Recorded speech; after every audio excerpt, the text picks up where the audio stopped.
Soy Hernán Lascano y esto es Sobran los Motivos.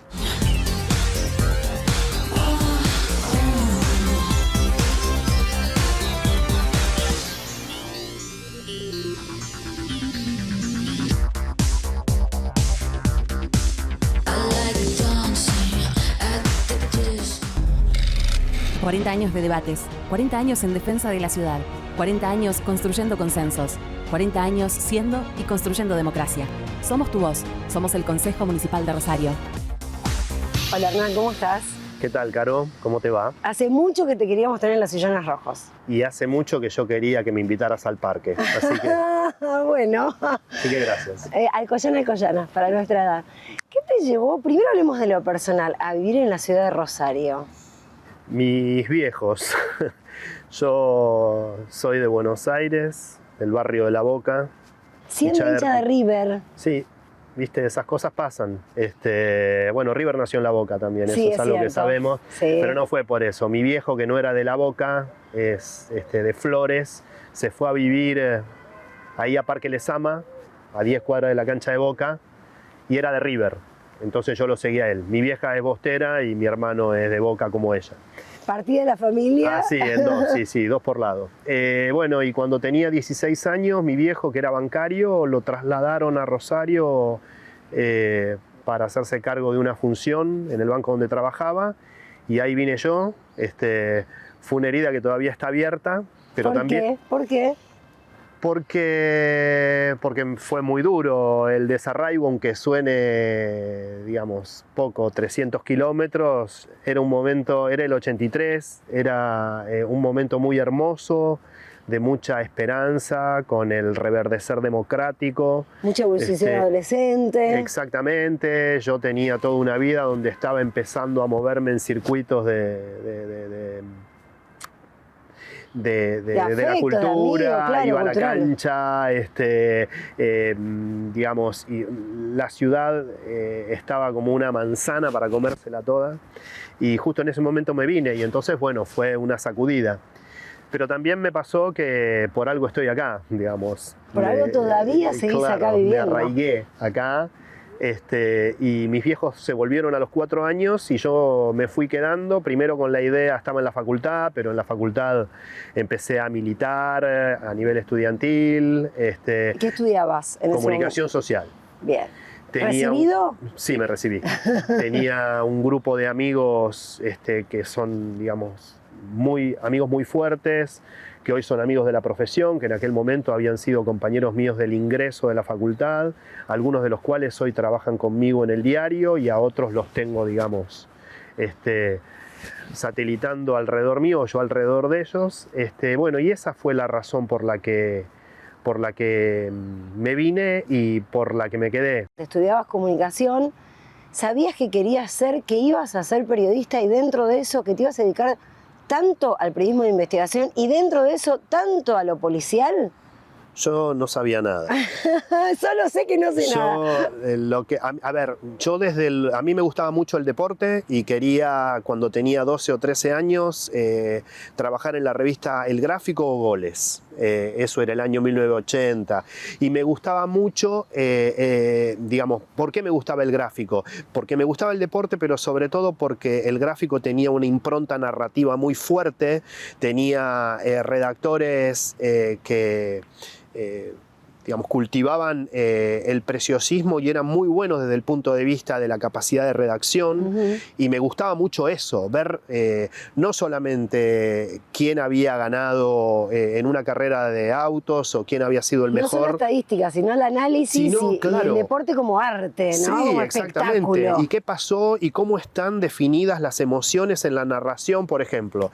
Había un tipo que es muy conocido, que es Ernesto Cherkis Vialo, sí, que era un capo en el gráfico. Y digamos, uno lo escucha hoy, que pasaron 45 años de aquel momento que te estoy diciendo, y sigue teniendo una calidad y una contundencia en su capacidad de definir. Y bueno, yo creo que él tenía un seudónimo que era Robinson, y había unas apostillas, me acuerdo, en el gráfico, que eran la definición de cada uno de los partidos de la fecha, en 15 líneas, pero en 15 líneas mínimas.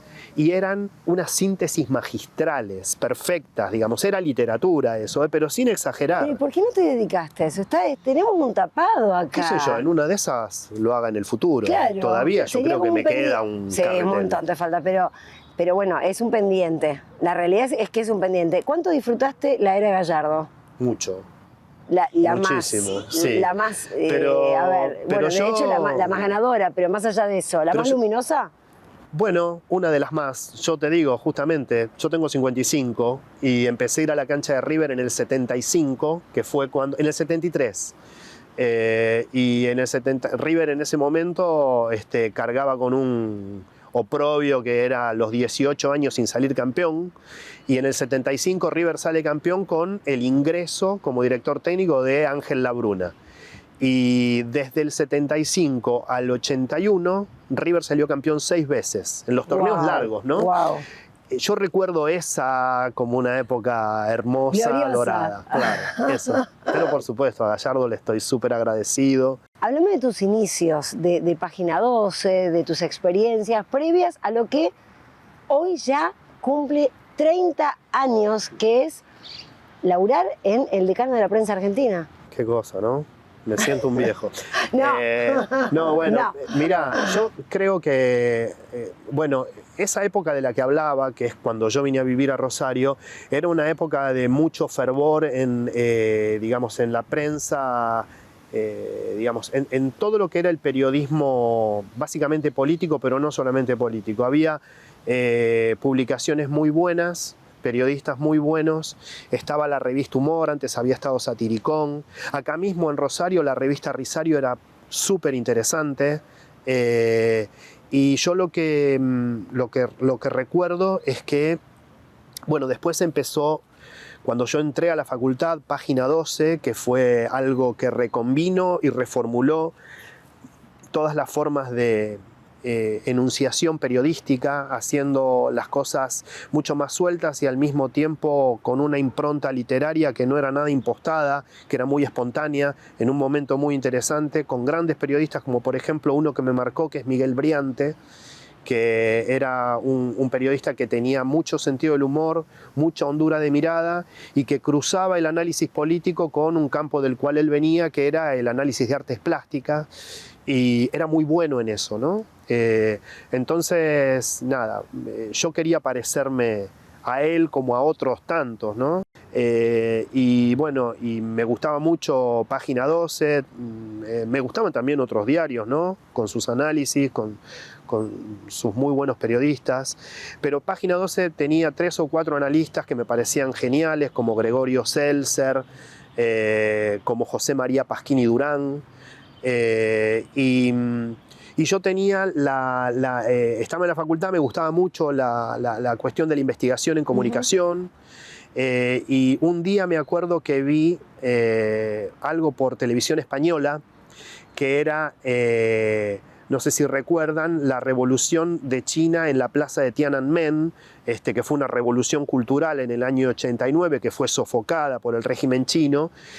Y había una periodista buenísima que dijo algo que a mí me quedó grabado. Ella estaba grabando la manifestación que estaba prohibida. Y ella dijo, esto que estamos haciendo aquí supuestamente está prohibido por la ley marcial. Pero estas personas que están aquí la pueden pasar mucho peor. Y sin embargo aquí siguen. Y yo dije, yo quiero hacer esto. La mejor nieve llega a Sobran los Motivos para invitarnos a poner la mente en blanco. Porque cuando pones tu mente en blanco, todos tus sentidos se llenan de color. Estas vacaciones de invierno, poné tu mente en blanco. Poné tu mente en Bariloche.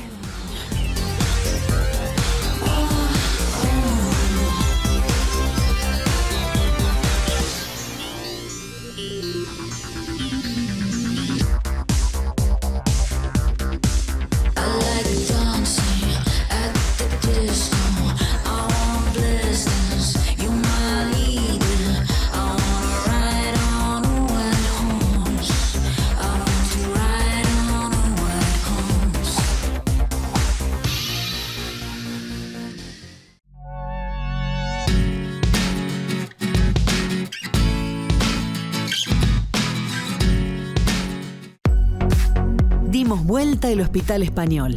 Ahora con un nuevo ingreso. Mitre 3151. Nuestro primer paso hacia un nuevo hospital.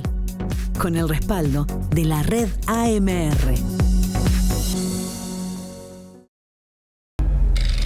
40 años de debates, 40 años en defensa de la ciudad, 40 años construyendo consensos, 40 años siendo y construyendo democracia. Somos tu voz, somos el Consejo Municipal de Rosario. Para eso que querés cambiar, estás necesitando un préstamo personal del Banco Municipal. Es fácil y rápido de sacar y te otorgamos hasta 5 millones de pesos. Solicítalo en nuestras sucursales o en bmros.com.ar.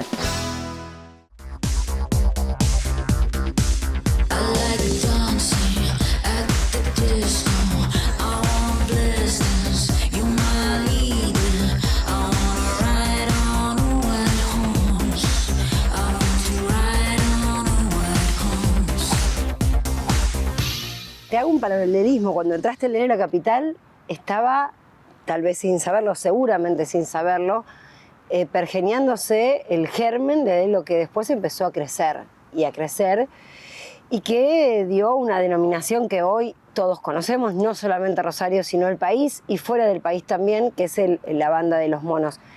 ¿Quiénes empezaron siendo y luego denominados los monos, ¿no? ¿Quiénes comenzaron? ¿De qué manera? Los barrios ya sabemos cuáles fueron, ¿no? En la zona sur de Rosario.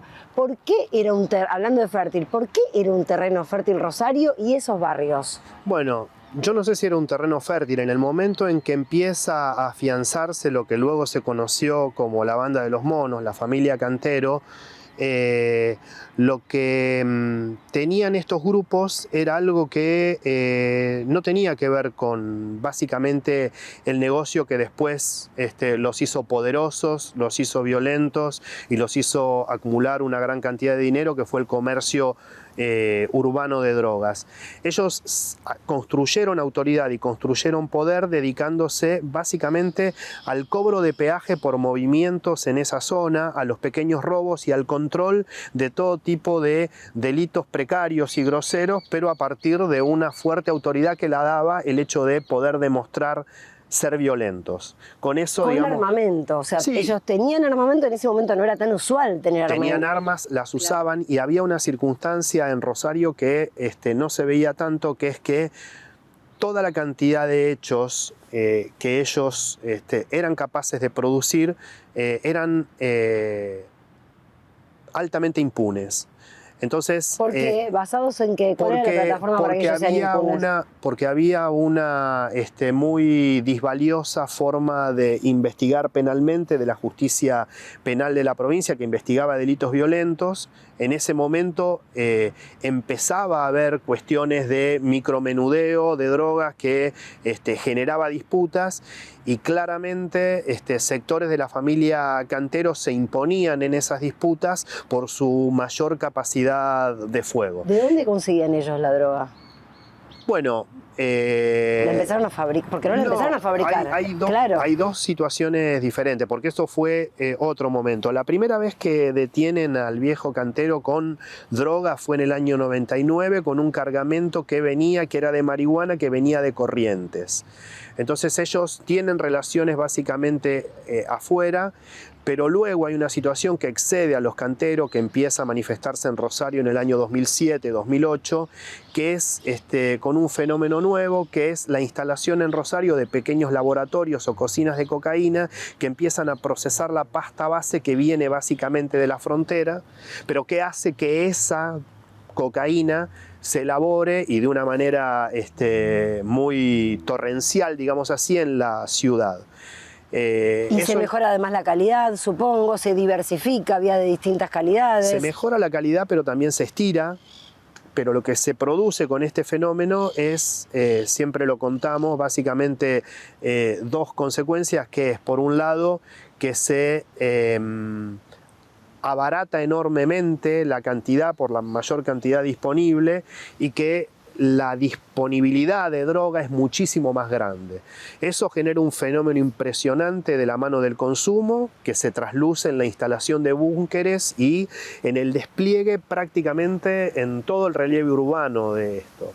Y esto genera primero un predominio de los monos que se enriquecen, básicamente una familia pequeña pero muy consistente, que es la familia Cantero, que controlan, y luego, a partir de lo que sabemos fue en 2013 el asesinato del pájaro Cantero, a partir de justamente el surgimiento de tanta cantidad que hace que mucha gente codicie el lugar que ellos tienen, con el homicidio del pájaro Cantero, lo que empieza a decaer es esa supremacía que tenían los monos, y empieza una especie de disputa muchísimo más desplegada en la ciudad, de sectores que no eran tan grandes. Yo creo que el problema que se produce en Rosario, a partir de la muerte de referentes como Luis Medina, de la muerte del pájaro Cantero, del encarcelamiento en el año 2012 de Esteban Alvarado, es que queda una especie de vacío que pequeños grupos muy audaces, con mucha vehemencia, profundamente inclinados a la violencia y muy jóvenes también, tratan de, digamos, apropiarse de esos lugares, de esas posiciones,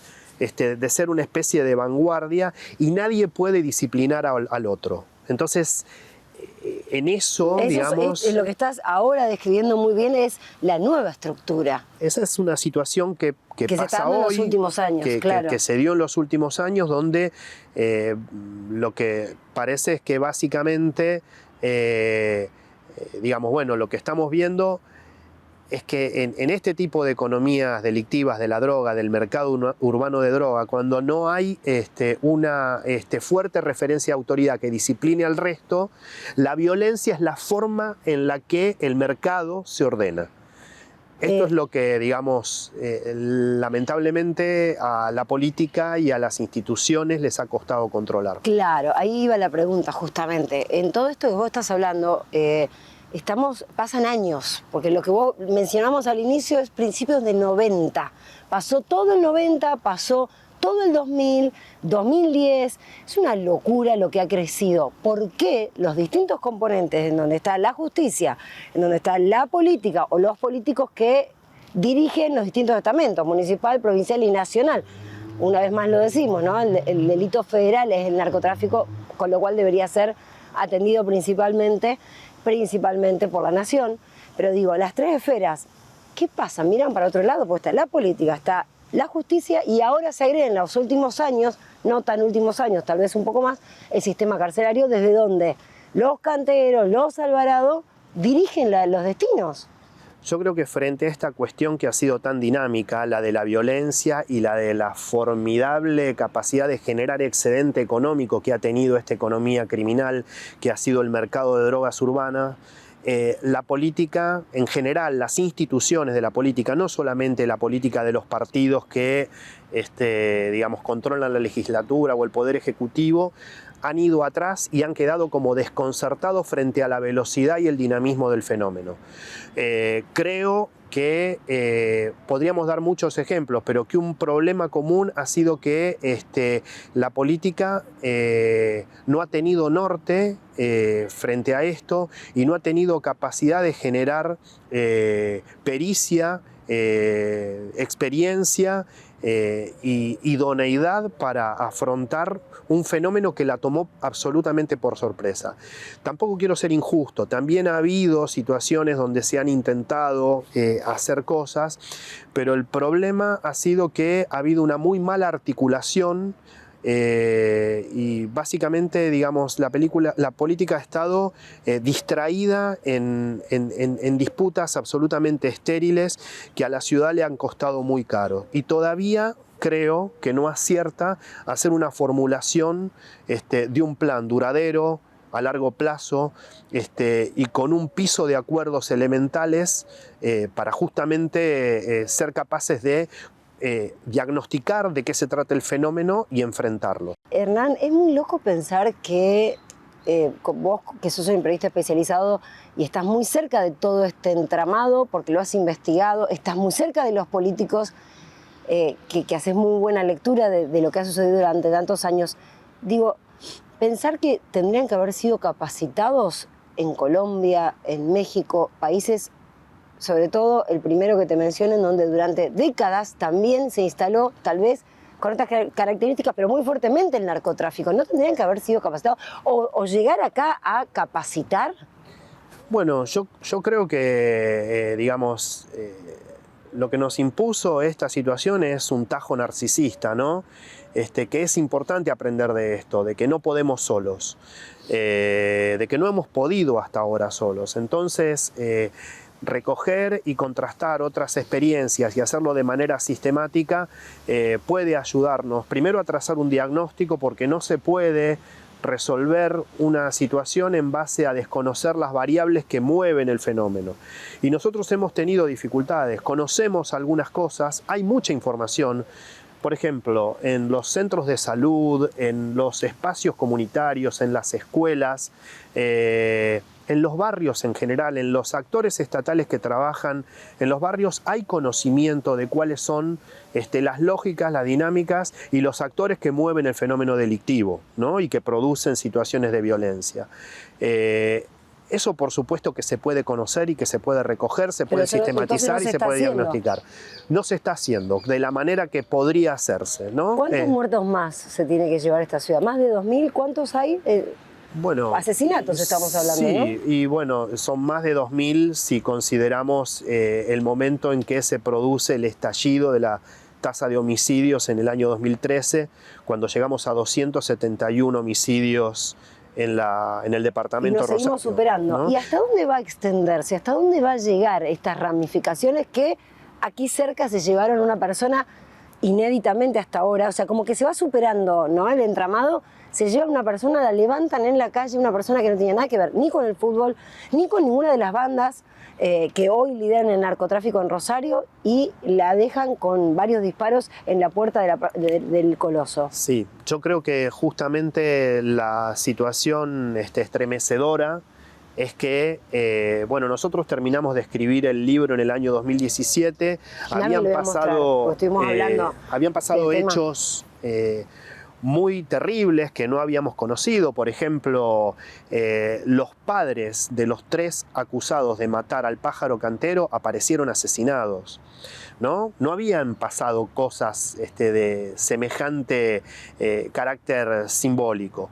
Pero luego empezaron a pasar cosas más terribles. Después de que nosotros escribimos el libro y lo publicamos, hubo ataques sistemáticos contra objetivos judiciales después de que hubo condenas a grupos criminales importantes. Después pasó esto, digamos, que mataran a una persona al azar para pasarse mensajes entre organizaciones criminales. Situaciones que implican un borramiento, un corrimiento de límites que son inquietantes. Yo creo que estamos frente a un punto de inflexión en serio. Y a mí me da la impresión, y quiero tener la esperanza, de que con algunas novedades ahora cambian las autoridades de la persecución penal en la provincia. Digamos, va a haber, espero, una posibilidad de reformular lo que se dio y generar acuerdos políticos que permitan avanzar sobre políticas idóneas.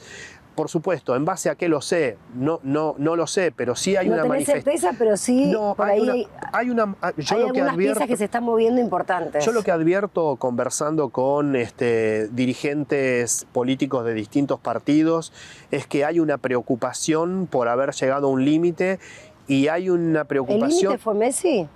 ¿El límite fue un papel escrito así nomás? No, con el nombre del intendente, el nombre...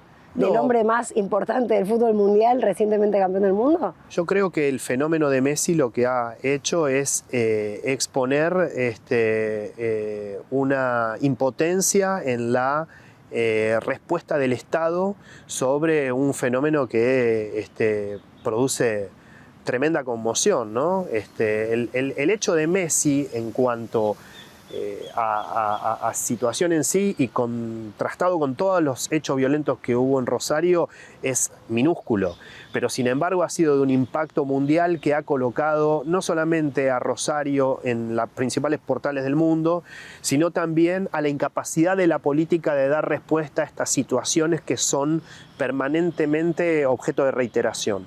Entonces, yo lo que creo es que nos encontramos frente a un punto donde la política está frente a un desafío de legitimación que a la política obviamente le tiene que preocupar. Entonces ya no estamos para discutir sobre si este es más incapaz de este otro, que es desolador y que es vergonzante y ofensivo para la población, sí, sino para buscar... en lugar de pensar por lo cual se lo eligió, ¿no? ¿Hasta cuándo Rosario va a seguir doliendo como nos duele a aquellos que somos de Rosario y a aquellos que han adoptado a Rosario como su ciudad? ¿Hasta cuándo nos va a doler? Bueno, por eso te digo que quiero ser optimista, pero para ser optimista... Perdón, te agrego algo más. Esta semana hicimos una encuesta sobre qué nos preocupaba más a los rosarinos o a aquellos que viven acá y que Rosario es su lugar de vivienda cotidiana. ¿La economía, la de todos los días, o la inseguridad? Y la mayoría contestó la inseguridad, porque entre la vida y la muerte se te termina todo. La economía somos seres resilientes los argentinos. Digo, ¿hasta cuándo?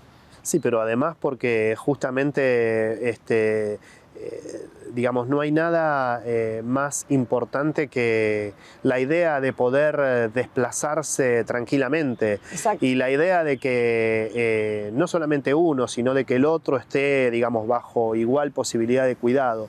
Yo lo que digo es que para poder ser optimista, lo que hay que hacer es tomar medidas que son muy drásticas. La provincia de Santa Fe no tiene policía. Tiene unas fuerzas de seguridad que, más allá de la voluntad y de la vocación de trabajo de muchos hombres, ha sido quebrada en su capacidad de mando, no, básicamente porque tenemos todo el tiempo revelaciones de las conexiones entre oficiales superiores u oficiales medios con el campo del delito.